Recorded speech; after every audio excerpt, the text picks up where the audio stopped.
নেতৃত্ব অঞ্চল সভাপতি নাসির শেখ তাদের বিরুদ্ধে অভিযোগ তুলছে কংগ্রেস বানিয়াহাটের পরিবার, কি বলবেন? সাইফুদ্দিনের লোক মারা গেলে নাসিরের লোক করে, নাসিরের লোক মারা গেলে সাইফুদ্দিনের লোক করে। এটা মানে গোপালপুরের একটা চলছে দীর্ঘদিন। কোনো খুনই আমাদের কাছে মানে কোনো মার্ডার আমরা সেটাকে সমর্থন করি। সাইফুদ্দিন আমাদের সঙ্গে অনেক দিন ছিলেন, কাজ করেছেন। আমাদের প্রতি আমার আলাদা দুর্বলতা আছে। আমি দল একটা জায়গায় করি, কিন্তু উনি কোন দল করেন আমি জানি না। সাইফুদ্দিনের সাথে আমার ব্যক্তিগত সম্পর্ক ভালো।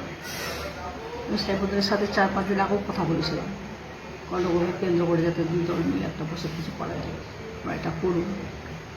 আমার কথা হচ্ছে, রাজনৈতিক দল আমরা যে যাই করি না কেন, বংশগতভাবে বা দলগত দল ছাড়া আপনারা মানে এলাকার মানুষ, সাধারণ মানুষ হিসাবে আপনারা মিলে থাকবেন। কারণ আপনার নিজেদের ভাই ভাতিজাকে খুন করে এরকম করে মৃত্যু করা হয়নি।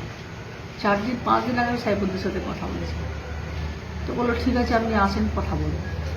আমি ভাবতে পারছি না যে সাইফুদ্দিন জানা, ভাবতে পারছি না। আমার খুব কষ্ট হয়েছে, কারণ আমার সঙ্গে দীর্ঘদিন ছিল, আমাদের কর্মাধ্যক্ষ ছিল, কাজ করেছে আমাদের সঙ্গে। এবং উনি সিপিএমের একটা মূল জায়গা থেকে আমি ওনাকে দিয়েছিলাম। উনি একটা মানে ক্রিমিনালের ড্রেন থেকে আমি তুলে আনা মানুষ, সেই তাকে নিয়ে আমি রাজনীতি করছি। উনি কেন চলে গেছেন তৃণমূলে এটা আমি জানি না, কিন্তু আমি যেটা জানি যে পঞ্চায়েতের কোনো টিকিট নিয়ে দিয়েছি তাও বলতে পারবো না।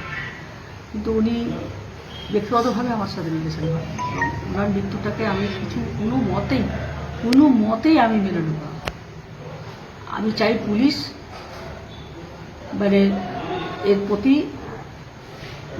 প্রতি সঠিকভাবে বিচার করে, যারা অন্যায় করেছে, যারা মার্ডার করে তাদেরকে বার করে এদের দৃষ্টান্তমূলক শাস্তি। যদি আপনার দলের কেউ হয়? আমার দল বলে কিছু নাই এখানে। কোনোদিনই গোপালপুরের দল নিয়ে কোনো গণ্ডগোল ছিল না। এটা ব্যক্তিগত গণ্ডগোল, জমি জামার গণ্ডগোল। আমি এটা প্রথম দিন থেকে আজ পর্যন্ত বলছি, এদের জমি জামার গণ্ডগোল থেকে এরা আলাদা হয়ে যায়। এবং এই নেপালবাবু যে একজন আছেন, উনি মাঝখানে মিডিয়া হয়ে জমি কিনেন, মুসলিমদেরকে দিয়ে দখল করান। এটা নিয়ে এদের মধ্যে গণ্ডগোল চলছে, এটা দীর্ঘদিনের সমস্যা। তখন সাইফুদ্দিন বাবু যখন তৃণমূলে ছিলেন তখন থেকেই ওদের ব্যক্তিগত সমস্যা। এই সমস্যার সঙ্গে তৃণমূল পার্টির কোনো যোগ নেই।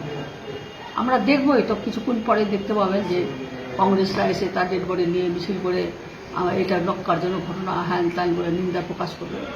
এটা তার পলিটিক্যাল ঘোড়া জলে ওরা জায়গা খুঁজছে, মাছ। সেটাই হচ্ছে ওদের একটা ক্যারেক্টার। কিন্তু এখানে আমি বলবো যে, আমি এটা কংগ্রেসকেও বলবো যে রাজনীতি করার কোনো জায়গা নেই। যারা খুনি, যারা দোষী, তাদের সাথে দাঁড়িয়ে আমরা একসাথে তার পানিশমেন্ট আমি দাবি করছি। ব্যক্তিগতভাবে আমি ওনাকে ভালোবাসি। পুলিশের ভূমিকা কীরকম দেখছেন? পুলিশের ভূমিকা নো ডাউট ভালো। পুলিশ সমস্ত রকমভাবেই এই ব্যাপারটা নিয়ে খুঁটিয়ে দেখছেন, এবং আজকেও পুলিশ তাদের ভূমিকা ভালো। এবং পুলিশ চাইছেন দোষী ব্যক্তিরা শাস্তি পাক। এখানে কোনো দল দেখা হবে না, এখানে কোনো মানুষ দেখা হবে না। এখানে দেখা হবে যারা এখানে এর সঙ্গে যুক্ত থেকে যে কোনো রাজনৈতিক দলকে মেলাইন করার চেষ্টা করছে এবং আর একটা রাজনৈতিক দল ফায়দা নেওয়ার চেষ্টা করছে, এই ধরনের লোক তৃণমূল কংগ্রেস করবে।